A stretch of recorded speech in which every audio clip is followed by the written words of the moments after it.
एक जंगल में एक गहरा और डरावना गांव था। इस गांव का नाम चंद्रपुर था, जिसे लोग भूतिया गांव के नाम से भी जानते थे। गांव के लोग कहते थे कि रात होते ही इस गांव में भूतों का वास हो जाता था। इस गांव में एक दिन एक परिवार आता है। इस परिवार ने इस गांव में एक नया घर बनाने का फैसला किया। वे वहां के डरावने माहौल के बारे में अनजान थे, लेकिन उन्होंने यह सोचकर कि यह सिर्फ एक कहानी है, वहां घर बनाने का फैसला किया। गांव के पास एक पंडित भी रहता था, जिसका नाम पंडित रामनाथ था। वह परिवार को यह सलाह देने के लिए आग्रहित किया कि वह इस गांव में घर ना बनाए। परिवार ने उसकी सलाह को नजरअंदाज करते हुए अपनी योजना को आगे बढ़ाया। घर बनने के बाद परिवार के सदस्यों ने डरावने गांव के बारे में बात की, लेकिन वे उसे सिर्फ एक कहानी मानते थे। वे खुश थे कि वे एक नया और खुशहाल जीवन शुरू कर रहे थे। लेकिन रात के समय में घर के आसपास अजीब-अजीब आवाजें सुनाई देने लगी।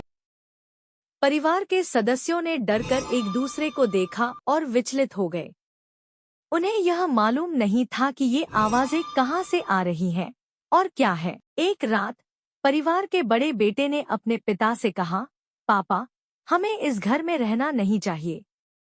यहाँ कुछ अजीब हो रहा है। पिता ने उसे समझाया, हमें नहीं डरना चाहिए बेटे, यह सब तो सिर्फ कहानियों का हिस्सा है। हमें अपने घर में सुरक्षित महसूस करना चाहिए। लेकिन बच्चे की बातों ने परिवार के दिल में भी डर बांट दिया। उन्होंने सोने की कोशिश की, लेकिन अब किसी को भी नींद नहीं आ रही थी और सभी आवाजों के कारण डर रहे थे। अगले दिन पंडित रामनाथ परिवार से मिलने के लिए आए।